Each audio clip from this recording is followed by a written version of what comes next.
जी guys, अब मैं आगे बढ़ चुकी हूँ। जो नई रोड थी, मतलब नई सड़क थी, उससे मैं आगे बढ़ चुकी हूँ। तो ये पक्की रोड है और ऐसे भी ये पक्की भी नहीं है। ये देख रहे हैं आप, ये गड्ढे हैं। तो इनमें उतनी दिक्कत नहीं होती है जितनी वो कच्ची रोड में होती है गाड़ी चलाने के लिए। जैसे कि मेरे पापा स्कूटी है तो देखती हूँ मैं, तो मतलब आज सुबह भी मैं पापा के साथ आई थी ऊपर बगीचे में। तो मतलब काफ़ी दिक्कत हो रही थी जहाँ पे वो गड्ढे थे पानी के।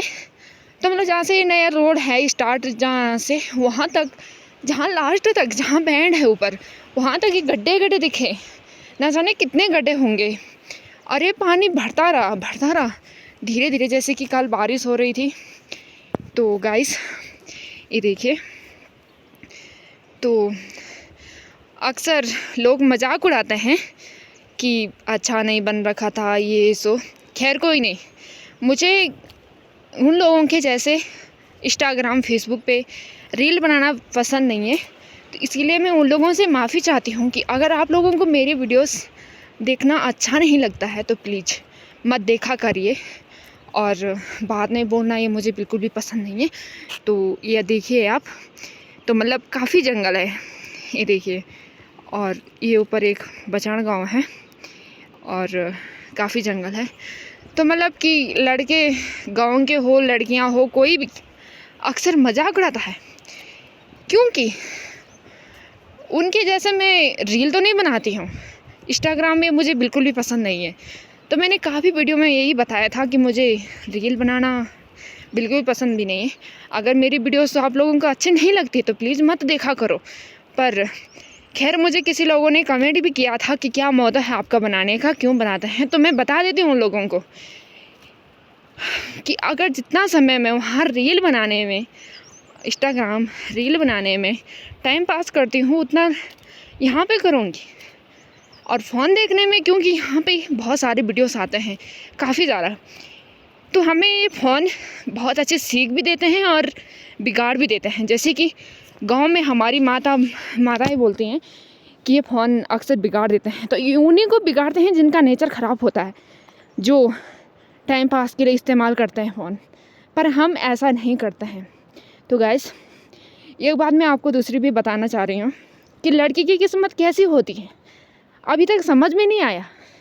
जब तक अक्ल आती है तब तक शादी हो जाती है, और अक्ल आने के समय, जैसे कि गांव की लड़कियां हैं, खेतों में काम करेंगी हर कुछ, कि चलो इस बार अच्छे से जैसे काम करेंगे। अब समझ में आ गया कि कैसे फसल वो उगाई जाती है, कैसे खाद पानी वगैरह खेतों में डाला जाता है। पर नहीं, ये तो दस्तूर है ज़िंदगी का।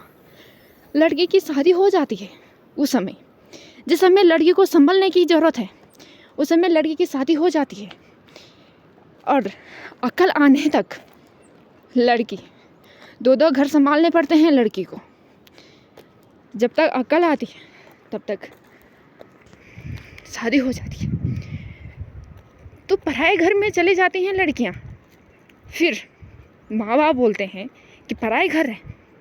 अगर ससुराल बेटी चले जाती है तो फिर ससुराल वाले बोलते हैं कि जा अपने घर, तो पराए घर से आ रखी है। तो अभी तक मेरे समझ में ये बात नहीं आई कि लड़के का असली घर कौन सा होता है। कौन सा होता है लड़की का असली घर? इज्जत मिले, इज्जत कमाए तो बेटी, और जब तक उस पर अकल आती है तब तक उसकी शादी करा देते हैं। ये कहाँ की वो है? और देखिए दोस्तों, ये गांव शहरों में ये ज़माना कैसा बदल गया है। अगर कोई गलत काम कर रहा है तो ठीक है, हम मानते हैं उस बात को कि लोग हमें कहते हैं कि तुम ऐसा मत करो।